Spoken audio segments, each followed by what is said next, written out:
The UN Guiding Principles on Business and Human Rights establish a framework of the state duty to protect human rights and the corporate responsibility to respect human rights, which are highly relevant to the situation in Israel and the occupied Palestinian territory, particularly in light of the UN reports finding that Israel has committed acts of genocide in Gaza.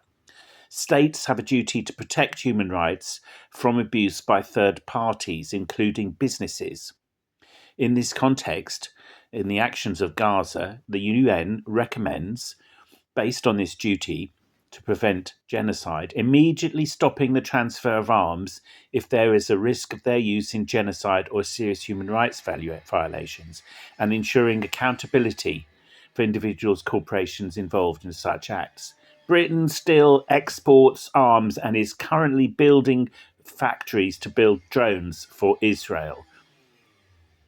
Does the UN have any authority? Businesses have an independent responsibility to respect internationally recognized human rights. This includes undertaking human rights due diligence, especially in conflict affected areas.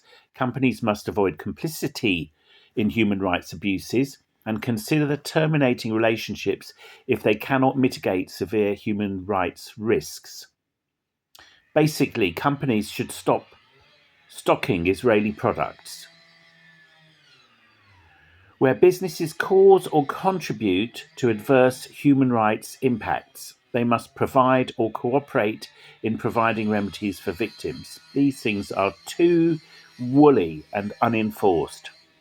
Current UN findings, the UN reports suggest that there are reasonable grounds to believe Israel has committed and is continuing to commit acts of genocide, war crimes, and crimes against humanity. These findings highlight the need for corporations to re-evaluate their operations and relationships with Israeli entities.